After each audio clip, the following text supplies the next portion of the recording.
श्री स्वामी समर्थ प्रेक्षकांनो, पाठराखीण या मालिकेमध्ये असला जबरदस्त धमाकेदार सीन आपल्याला पाहायला मिळणार आहे बरं का प्रेक्षकांनो. इकडे मालिकेमध्ये ऐन भाग्याच्या लग्नाच्या दिवशी भाग्याभर लग्नामध्ये जो काही असा तमाशा करणार आहे या रोहितला, त्याची लायकी दाखवत तिने तिच्या बहिणीचे अब्रू वाचवताना आता आपल्याला पाहायला मिळणार आहे. शिवाय आता या प्राजक्तासाठी भाग्या तिचं जमलेलं लग्न कशा प्रकारे मोडते आणि या ऐन लग्नात ती तिच्या होणाऱ्या नवऱ्याला म्हणजे रोहितला ज्या प्रकारे कानाखाली मारत सगळ्यांसमोर अपमानित करते आणि धक्के मारून त्याला मंडपातून हकलून देताना आपल्याला पाहायला मिळणार आहे.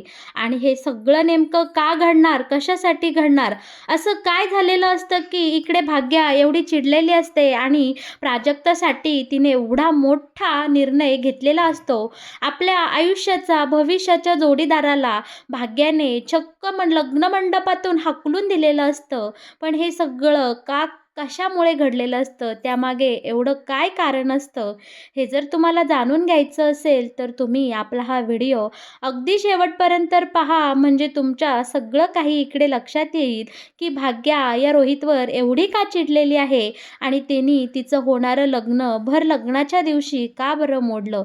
या सगळ्या प्रश्नांची उत्तरं तुम्हाला हा व्हिडिओ पाहिल्यानंतर मिळून जातील. त्यामुळे तुम्ही हा आपला व्हिडिओ अगदी शेवटपर्यंत पहा बरं का प्रेक्षकांनो. आता भाग्याचं या वैद्यभुवांच्या घरामधले काही शेवटचे तास राहिलेले असतात. पण इकडे भाग्याला एकच काळजी लागून राहिलेली असते, ती म्हणजे तिच्या लाडक्या बहिणीची, तिच्या लाडक्या सखीची. बरं का इकडे भाग्याचं आणि प्राजक्ताचं थोडंसं कुडमोरीचं भांडण झालेलं असतं आणि प्राजक्ता जी निघून गेलेली असते ती अगदी इकडे भाग्याची पूर्णपणे हळद पार पाडते तरीही घरात आलेली नसते. पण त्यामागचं कारण दुसरं असतं. तिकडे कौशिकला गुंडांनी पकडून ठेवलेलं असतं आणि इकडे तृप्तीच्या सांगण्यावरून आपली प्राजक्ता या कौशिकला सोडण्यासाठी सगळेजण गेलेले असतात. कौस्तुभ तिकडे गुंडांच्या तावडीत असतो. कशीबशी प्राजक्ता आणि ही तृप्ती त्याला त्या गुंडांच्या तावडीतून सोडवते. आलोकची या सगळ्यामध्ये खूप मदत झालेली असते बरं का. आता हे सगळेजण घरी येतात पण इकडे भाग्य मात्र आता प्राजक्तावर खूप रागवलेली असते, रुसलेली असते. भाग्य बोलत असते, माझ्या आयुष्यातला इतका महत्त्वाचा क्षण होता आणि माझे दोन्ही भावंडं माझ्या जवळ नाही. या दोघांनीही माझ्या मनाचा विचार केला नाही, त्यांना काहीच कसं वाटलं नाही आणि मी प्राजक्तावर रुसले, भांडले म्हणून काही ती माझ्या हळदीला येणार नाही का. आता त्याचवेळी जेव्हा प्राजक्ता आणि सगळे घरी येतात ती प्राजक्ताला खूप बडबड करते. बोलते की अगं मी तुझ्यासाठी कलौरीचा पाट मोकळा सोडला होता आणि तू खुशाल माझ्या हळदीला आली नाही. एवढा मोठा माझ्या आयुष्यातला क्षण तुम्ही दोघांनीही मिस केला आहे. त्यामुळे मी तुमच्या दोघांसोबतही बोलणार नाही. कुठे गेला होता दोघेही ते मला आधी सांगा. बरं का प्रेक्षकांनो. आता इकडे हा कौस्तुभ आणि आपली प्राजू या रुसलेल्या त्यांच्या ठमाबाईचा म्हणजे भाग्याची समजूत काढतात. तिचा राग रुसवा सगळा काढतात. फुगलेल्या या रुसूबाईचा रुसवा आता या दोघाही भावंडांनी काढलेला असतो. आता इकडे कौस्तुभ या प्राजूला सोबत घेऊन भाग्याला छानपैकी हळद लागतो. रात्रीचे सगळेजण झोपलेले असतात आणि आता ही सगळीजण खूप धमाल मस्ती मज्जा करत असतात. कौस्तुभ आता इकडे भाग्याला हळद लावतो. रुसलेल्या या भाग्याला आता प्राजूही हळद लावून घेते आणि बोलते की अगं वेडाबाई अशी रुसू नको गं, तसंच खूप महत्त्वाचं काम आलं म्हणून आम्ही तुझी हळद मिस केली. पण आपल्याला हे सुंदर असे क्षण कधी जगता आले असते. आणि हो, आम्हाला तुला हळदीमध्ये अगदी बुडून टाकायचं आहे. मामीनी आम्हाला असं तुला हळद लावून दिली नसती ना, म्हणून आम्ही आत्ता ती सगळी मजा करून घेणार आहोत. आता इकडे या तिघाही भावंडाची खूप मज्जा मस्ती चाललेली असते. इकडे तृप्ती बोलते की मी काय इथं फक्त शोपीस म्हणून उभी आहे का, मला तुम्ही तुमच्यामध्ये सहभागीच करून घेईना. आता तृप्तीही यांच्या मजाकमध्ये मिक्स होते आणि छानपैकी मस्ती करू लागते. सुंदर सुंदर फोटोज, व्हिडिओज, सगळ्या गोड आठवणी आता या भाग्याच्या लग्नाच्या आदल्या दिवशीच्या या भावंडांनी एकत्र केलेले असतात. त्याचे सुंदर क्षण इकडे तृप्तीने टिपलेले आपल्याला पाहायला मिळणार आहे. बरं का प्रेक्षकांनो, आता अखेरीस या दोघी बहिणी पुन्हा एकदा गोड होतात, एकोप्याने एकमेकींना मिठी मारतात आणि आता उद्या भाग्याचं लग्न म्हणून इकडे प्राजक्ता खूप इमोशनल झालेली असते, भाग्यही रडू लागलेली असते. उद्या आता आपल्या दोघींची ताटातूट होणार. इकडे भाग्य बोलते, की "प्राजू, तुला सोडून खरं तर मला जाऊ वाटत नाही, पण जावं तर लागणार आहे." प्राजूही बोलते, "भाग्या, तुझ्याशिवाय मी कसं काय माझं उरलेलं आयुष्य काढणार आहे, कोणास ठाऊक." इकडे दोघीही बहिणी छान एकमेकींसोबत गोडाने बोलत असतात. एकमेकींच्या आठवणी, लहानपणापासून त्यांनी कसं एकमेकींना सावरलं, जपलं, या सगळ्या सगळ्या आठवणींचा मेळा आता इकडे दाटून आलेला असतो. दोघीही बहिणी एकमेकांच्या गळ्यात पडून मोठमोठ्याने ढसाढसा रडू लागतात. एकमेकींना स्वतःची काळजी घे, इथून पुढं मी नसणार आहे, अशा छानपैकी शब्दामध्ये समजावू लागतात. आता दोघीही छान झोपू लागतात. अखेरीस तो दिवस उजेडला असतो, की त्या दिवशी इकडे आता भाग्याचं लग्न असतं. घरामध्ये सगळीकडे लगबग सुरू झालेली असते. अगदी भाग्यही झोपेतून उठलेली असते. प्राजूनही आवरलेलं असतं. प्राजू मामीला कामामध्ये मदत करू लागलेली असते. इकडे लग्नाच्या दिवशीच मामीनी पुन्हा एकदा इकडे प्राजूला बजावून सांगितलेलं असतं, की "प्राजू, हे बघ, इतके दिवस हे सत्य आपण सगळ्यांपासून लपवलं. तुला नवरा मुलासमोर किंवा त्यांच्या सगळ्या आपल्या भाग्याच्या सासरच्या माणसांपासून लपवलं आहे. आज शेवटचा दिवस. एकदा का आपल्या भाग्याचं लग्न झालं का तू मोकळी. दिलेला शब्द तू आजही पाळ आणि अजिबात त्या नवरदेवाच्या माणसांसमोर तुझं हे तोंड घेऊन येऊ नको." आता इकडे आपली प्राजू मामीला वचन देते आणि बोलते, की "मामी, तू एकदम निर्धास्त राहा. आपल्या भाग्याच्या लग्नात कुठलंही संकट येणार नाही. मी ते येऊच देणार नाही. माझ्या भाग्याचं लग्न अगदी निर्विघ्न पार पडेल आणि ती ती हसतमुखाने तिच्या सासरी जाईल आणि तिच्या संसारात रमेल." इकडे आता आपली प्राजू एवढं सगळं बोलून पुन्हा एकदा कामाला लागलेली असते. दुसरीकडे भाग्याच्या आवरावर सुरू असते. भाग्या प्राजूला आवाज देत असते, "अगं प्राजू, माझ्याजवळ ये, माझं उरकून दे." बरं का, आता सगळे कामं करत करत आपली ही प्राजू भाग्याजवळ तिचं आवरायला जाते. छानपैकी तिला तयार करते. खरंच प्रेक्षकांनो, आज आपली भाग्या खरंच खूप गोड दिसत असते. अगदी नवरी मुलीच्या चेहऱ्यावर तो जो ग्लो आलेला असतो ना, खरंच यामुळे भाग्या खूप सुंदर दिसत असते. प्राजू भाग्याची नजर उतरवते. आज मामीही खुश असते आणि प्राजूसोबत सुद्धा जरा बऱ्यापैकी वागत असते. इकडे तृप्तीही काही कारस्थान न करता छानपैकी भाग्याच्या लग्नात सामील झालेली असते. पण होतं असं, नेमकं भाग्याला एक महत्त्वाचा फोन येतो आणि ती बाहेर जाते. आपली प्राजू इकडे आता ही सगळे सामानाची आवराआवर करत असते. भाग्याने जो काही इकडे पसारा करून ठेवलेला असतो, तो आवरण्यामध्ये आता आपली प्राजू लागलेली असते. तितक्यात नवरा मुलगा रोहन इकडे आता भाग्याच्या खोलीमध्ये भाग्यासोबत बोलण्यासाठी आलेला असतो. इकडे प्राजूला पाहताच हा तिच्याकडे पाहतच राहतो. रोहन प्राजक्ताचं सौंदर्य पाहून इकडे फारच वेडा झालेला असतो. तिच्यावर फिदा झालेला असतो. तो प्राजक्ताला बोलतो, की "तुम्ही कोण?" इकडे प्राजक्ता खूप गडबडते. कारण तिला आठवतं मामीने सांगितलेलं असतं, की कसल्याही परिस्थितीत नवऱ्या मुलाला आणि तिच्या म्हणजे भाग्याच्या सासरच्या मंडळींना तुझं तोंड दिसू देऊ नकोस. पण इकडे आता रोहनने मात्र प्राजक्ताला पाहिलेलं असतं. प्राजक्ता गडबडते आणि घाबरते. बोलते, की मी आपल्या भाग्याची बहीण, मी तिची." आता इकडे हा रोहन जरा शॉक झालेला असतो. तो विचारात पडतो, की ह्या इतक्या काळ्या-सावळ्या भाग्याची एवढी सुंदर बहीण आहे आणि या सगळ्या लोकांनी इतक्या दिवस माझ्यापासून तिला लपवून ठेवलं का बरं? तेव्हा आता इकडे बायकोची बहीण मेव्हणी म्हणून हा रोहन खोलीमध्ये कोणीच नाही या संधीचा फायदा घेत आता प्राजक्ताजवळ जातो.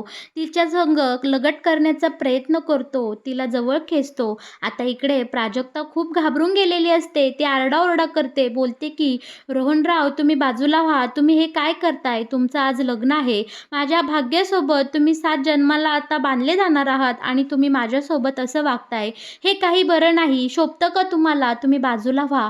तेव्हा आता इकडे रोहन बोलतो, की "मी काहीही चुकीचं करत नाही. एवढी सुंदर मुलगी तुमच्या या सगळ्या वैद्यबुवांनी माझ्यापासून लपवली आणि आता तुम्ही मलाच बोलताय, की मी चुकतोय. अरे, असली कसली ही भाग्या माझ्या नशिबी नशिबी तुम्ही बांधाय निघाले. ती भाग्या कायची, ती दुर्भाग्य आहे आणि तूच खरी लक्ष्मी आहे. अगं, तुझं हे सौंदर्य पाहून मी तुझ्यावर फिदा झालो आहे आणि आता मात्र मी तुला सोडवत नाही. आणि हो, तुम्ही सगळ्यांनी मिळून माझी फसवणूक केली आहे. एवढी सुंदर मुलगी माझ्यापासून लपवली आणि ती कसली तरी दिसणारी कुरूप चेहऱ्याची भाग्या माझ्या गळ्यात बांधली. आता इकडे प्राजू आणखीनच घाबरलेली असते, कारण या रोहनचा स्वतःवरचा ताबा आता सुटत चाललेला असतो. प्राजक्ताच्या सौंदर्याने हा रोहन इतका वेडा झालेला असतो की त्याला कसलंच भान राहिलेलं नसतो. तो आता इकडे प्राजक्ताच्या अंगावर हात घालणार, तोच तिथे आता भाग्या येते आणि भाग्या मोठ्याने ओरडते, रोहन, हे काय चाललंय तुझं? हा काय प्रकार आहे? बरं का, आता प्रेक्षकांनो, इकडे रोहन थोडा गडबडतो आणि बोलतो की ही एवढी सुंदर बहीण तुझी आहे का? तेव्हा इकडे भाग्या बोलते, हो का?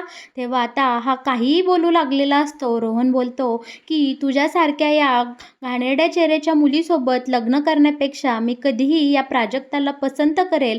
तुझ्या घरच्यांनी मला फसवलं आहे आणि तुझ्यासोबत माझं बळजबरीने लग्न लावलेलं आहे, लावून देण्याचा आज प्रयत्न करत आहे. हे शब्द ऐकताच मात्र इकडे भाग्याच्या पायाखालची जमीन हादरते. ती कसलाही विचार न करता या रोहन पुढे जाते आणि बोलते की म्हणून तू असं वागणार? तू माझ्या बहिणीच्या आबरूवर हात घालणार?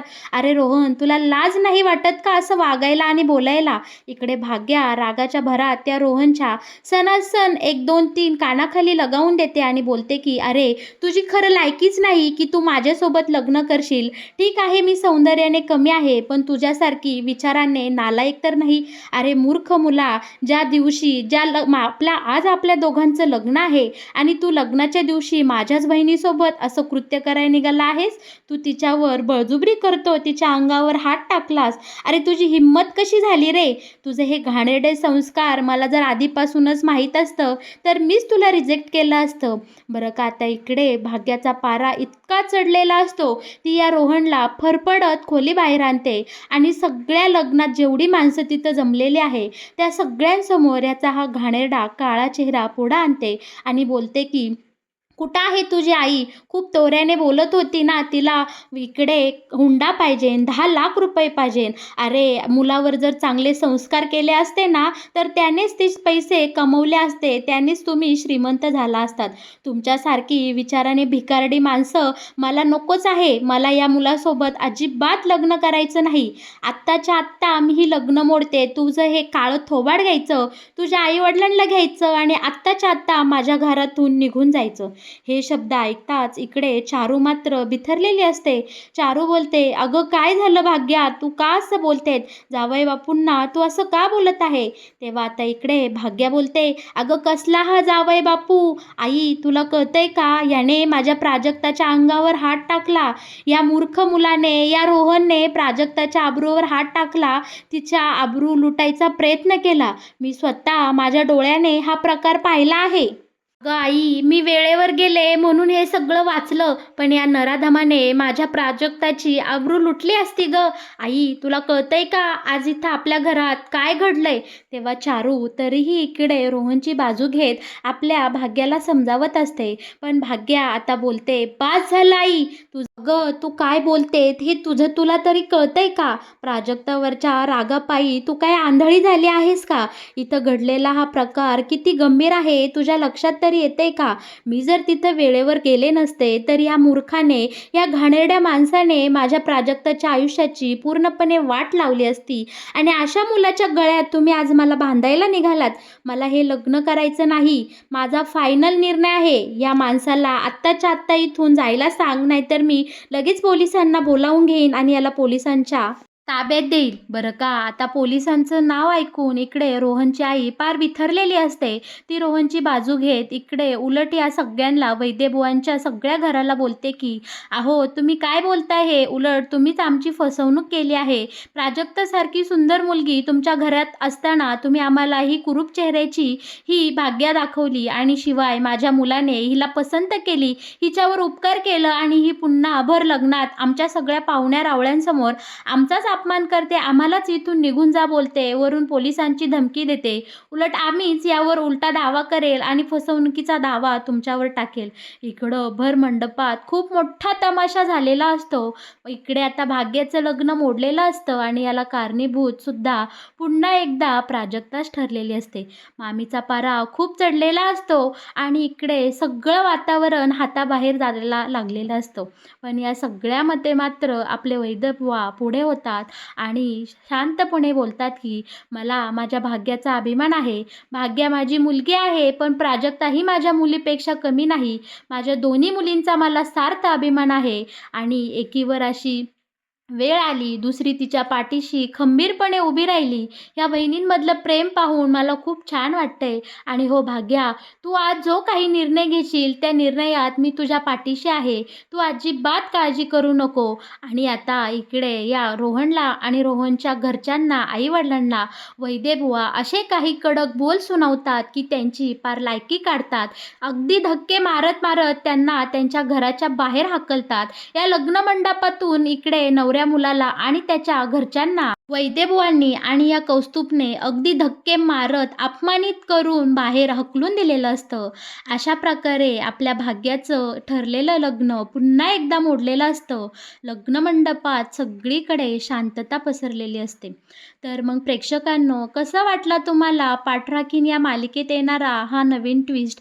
या मालिकेमध्ये येणारे असेच नवनवीन अपडेट जर तुम्हाला सगळ्यात आधी जाणून घ्यायचे असतील तर तुम्ही आपल्या या चॅनलला नक्की सबस्क्राईब करा आणि हो, आपल्या व्हिडिओला लाईक केल्याशिवाय अजिबात विसरू नका. तर मग प्रेक्षकांनो, मालिकेमध्ये पुढे काय घडणार? भाग्याचं लग्न नक्की कोणाशी होणार? आणि या सगळ्या घडल्या प्रकाराला मामी पुन्हा एकदा प्राजक्ताला दोष देणार का? आजी प्राजक्तासोबत कसं वागणार? आणि आता या सगळ्यातून प्राजक्ताची सुटका कशा प्रकारे होणार? हे जर तुम्हाला वेळोवेळी जाणून घ्यायचं असेल तर तुम्ही आपल्या या चॅनलसोबत नक्की शेवटपर्यंत जोडलेले राहा. आपल्या चॅनलला सबस्क्राईब करा. धन्यवाद.